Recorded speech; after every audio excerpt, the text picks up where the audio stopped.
গতকাল ঢাকার সদরঘাটে খুব মর্মান্তিক একটি দুর্ঘটনা ঘটেছে এবং এটার ভিডিও ফুটেজ যখন সোশ্যাল মিডিয়াতে দেখলাম, আসলে মানুষ হিসেবে আপনি যখন নিজেকে ওই অবস্থায় কল্পনা করবেন, আপনার গা শিউরে উঠবে, আপনার দম বন্ধ হয়ে আসবে। আপনার মনে হবে যে না, জীবনের কোনো আসলে মূল্য নেই, মৃত্যু কত কাছে আমাদের, অপমৃত্যুই বলবো।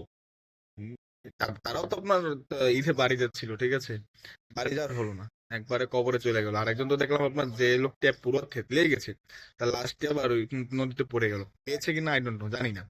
আরেকজন তো আপনার, তার নাকি পা, পাতে এত মানে ইনজুর্ড হয়েছে, তিনি থেতলে গেছে পুরা, সে পার এই যন্ত্রণায় তিনি নাকি পরে মারা গেছেন, আমি যতটুকু শুনলাম আপনার সোশ্যাল মিডিয়াতে। দুজন মারা গেছে, খুবই দুঃখজনক ঘটনা। বাট আমাদের দেশের প্রেক্ষাপটে কি এটা দুঃখজনক ঘটনা? আমি মনে করি না। এখন আমাদের দেশে প্রায় আমরা এই অ্যাক্সিডেন্ট দেখি, মর্মান্তিক অ্যাক্সিডেন্ট দেখি। এই তো কিছুদিন আগে আপনার এই মোংলা রোডে সম্ভবত এই নৌবাহিনীর বাসে, স্টাফ বাসের সাথে মাইক্রোবাসের সংঘর্ষে বরযাত্রী, মাইক্রোবাস ছিল, তা বরকনে মারা গেল। কি মর্মান্তিক দেখুন, একই ফ্যামিলির 13-14 জন মারা গেল, এই তো কিছুদিন আগে। নৌবাহিনীর স্টাফ বাস ছিল, এখানে কার দোষ আমি জানি না, বাট নৌবাহিনীর যে স্টাফ বাস, এই এই কথাটা কোনো সংবাদ মাধ্যম মুখ ফুটে ডাইরেক্ট বলছে না, কারণ ওই ভাসুরের নাম নিতে পারো, ঠিক আছে। আমাদের দেশে আবার এই কালচারটা আছে যে ভাসুরের নাম নেওয়া যাবে না, মানে যারা বেশি পাওয়ারফুল তাদের নাম নেওয়া যাবে না, বুঝছেন, এই আর কি। তো যাই হোক, এখন অ্যাক্সিডেন্ট হলো, এরপরে কি হচ্ছে, ওই দুই লঞ্চের নাকি রুট পারমিট বাতিল করেছে। বাবা বাবা বাবা, আমরা তো অভ্যস্ত রে ভাই, রুট পারমিট বাতিল করেছে, আবার এই রুট পারমিট যে কবে সচল হয়ে যাবে এ আমরা কিন্তু বুঝতে পারবো না, আমরা তো ভুলে যাবো, আবার নতুন কোনো দুর্ঘটনা আসবে আমাদের সামনে, আবার কেউ মর্মান্তিক ভাবে মরবে।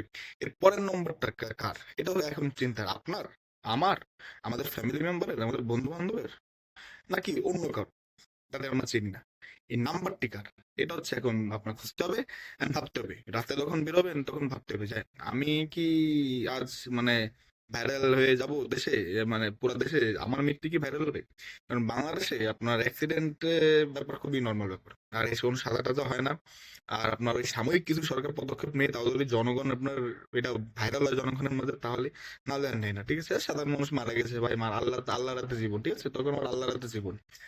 ঠিক আছে, আর এমনি সময় আবার এরা নাফিকগিরি করে, প্রাকৃতিক ভাবে এসেছি ব্যাতিক ভাবে যাবো, আর তখন কিছু টাফ সিচুয়েশনে পড়ে, তখন বলি কি, আল্লাহ রাতে জীবন, আল্লাহ নিয়ে গেছে আল্লাহর মাল, ঠিক আছে। যাই হোক, আল্লাহ রাতে জীবন, এটা তো আমাদের কারো সন্দেহ করার কিছু নেই। তবে ভাই, একটা সবকিছু একটা লিমিট আছে। সড়কে অ্যাক্সিডেন্ট, ট্রেনে যাবেন সেখানে অ্যাক্সিডেন্ট, আপনি বিমানে তো আর আমাদের দেশের ম্যাক্সিমাম মানুষ যেতে পারবে না, কারণ আমরা তো আর ভাই ধনী এলিট না, ঠিক আছে। এট দ্য সেম টাইম আবার লঞ্চে ওইভাবে মানুষ মারা যাচ্ছে, মানে দুই দুই লঞ্চের সংঘর্ষে, খুবই দুঃখজনক, খুবই দুঃখজনক এবং হতাশাজনক আমাদের দেশের জন্য। অ্যান্ড সত্যি কথা বলতে, এসবের প্রতিকার কি জানি না, আমি জানি না আসলে প্রতিকার কি, কেন সদিচ্ছা নেই। মূলত আপনার যে কোনো কিছু দুর্ঘটনা ঘটতে পারে, আমি মানলাম আপনার অবহেলাজনিতই কারণেই দুর্ঘটনা ঘটেছে। বাট অন্যান্য দেশে যেটা হয়, যেরকম আমরা ইউরোপ আমেরিকার স্বপ্ন দেখি, ইউরোপ আমেরিকার সাথে সবসময় তুলনা করি, সব দেশে না আপনার মানে এটা কেউ হ্রাস করে দেয়, শূন্য কোটায় নিয়ে এসে দেয়, এরা ভাবে। আমরা ভাবি না, আমরা ইচ্ছে করে ভাবি না, আমরা ভাবি এই মরে গেছে গরিব মানুষ, কোথাকার কোন গ্রামের লোক, কোথাকার কোন শহরের লোক মরছে, থাকে আমার কি, আমার, হ্যাঁ, আমার ঘোড়ার ডিম, আমার ফ্যামিলির লোক তো মরে না, আমার 2 পয়সা ইনকাম হলে হচ্ছে, আমি ইচ্ছে মতো লঞ্চ চালালে হচ্ছে, আমি আগে টিপ মারলেই হচ্ছে, আমি আগে ওই লঞ্চ সাথে পাল্লা দিয়ে যেতে পারলেই হচ্ছে, আর পাল্লা দেই ভাই, লিটারই পাল্লা দিই। এবার দেখে অনেকে খুব খুশি মনে দেয়, দেখুন আমরা যে লঞ্চে আছি সেই লঞ্চটি পাশের লঞ্চটিকে ওভার, মানে কি বলে, ওভার করে চলে গিয়েছে, ঠিক আছে, মানে পাশের লঞ্চটিকে ভেঙে চলে গিয়েছি আমরা, আমরাই জয়ী, ঠিক আছে। কিন্তু যখন মানে অ্যাক্সিডেন্ট হয়, এই মানুষের গুলো মনে থাকে না যে না, এটা তো একটা অ্যাক্সিডেন্টের কারণ হতে পারে, মাঝ নদীতে এরকম পাল্লা দেওয়ার কারণটা কি, ঠিক আছে। জানি না কি হবে, আপনারা যারা আশা করছেন যে বিচার হবে, বিচার হবে না ভাই, এই ধরনের পলিটিক্যাল বিচার হবে না, এই আশা করেন না। ওই মারা গেছে তো 20,000 টাকা দিতে পারে, 15,000 টাকা দিতে পারে, সাধারণ মানুষের জীবনের দামও 20,000-15,000 টাকা, ঠিক আছে। বাংলা আমাদের দেশের প্রশাসনের কাছে ওই দানাদার বা এমনি কিছু খরচ টরচ দিলে, যদি দেয়, দেবে কিনা জানি না, যদি দেই, ঠিক আছে, ওই আপনার আমার জীবনের মূল্য 10,000-20,000 টাকায়, ঠিক আছে, সাদা সরকারের কাছে বা প্রশাসনের কাছে। আমরা তো এলিট, আমরা তো দেশের শীর্ষ রাজনীতিবিদ না, আমরা তো আপনার ব্যাংক খেলাপিকারী না, আমরা তো দুর্নীতিবাদ না, আমরা তো চাঁদাবাদ না, আমাদের আবার কিসের জীবনের মূল্য, পাগল নাকি?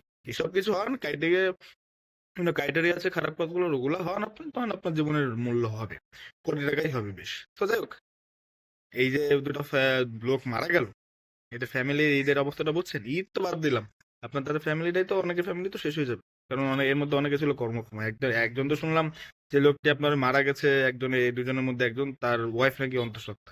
তো তার অবস্থাটা একবার বুঝুন ভাই। ঠিক আছে? আর আপনারা যারা দয়া করে ঈদে বেরোচ্ছেন, দয়া করে একটু সেফ থাকুন। কারণ ঈদের সময় আমি প্রতি বছরই দেখি যে ঈদের আগে এবং ঈদের পরে অ্যাক্সিডেন্ট হয়। বেপরোয়া গতির কারণে অ্যাক্সিডেন্ট হয় এবং অসাবধানতার কারণে অ্যাক্সিডেন্ট হয়। যেন যখন আপনারা সড়ক পথে থাকবেন, বিশেষ করে চালক যখন ওভার স্পিডে গাড়ি চালাবে, ওকে থামান যে ভাই গাড়ি এভাবে চালালে হবে না। ঠিক আছে? তাহলে আমরা সবাই নেমে যাবো। সবাই মিলে প্রতিবাদ করব। ২-১ জন মাল থাকে, মানে সরি মানে মানুষ থাকে, এদের ওই নাম বললে পারলাম না। আমি নিজেও আপনার উইটনেস এর। এরা বলে ভাই দ্রুত যান, বাড়ি যাবো সময় নাই। মানে ভাই কি বলবো? মানে বুঝছেন? আমাদের দেশে মানুষের সমস্যা আছে। তো যাই হোক, আশা করি আর কোনো দুর্ঘটনা ঘটবে না। ঈদটা আমরা সুস্থভাবে কাটাতে পারবো আল্লাহর রহমতে।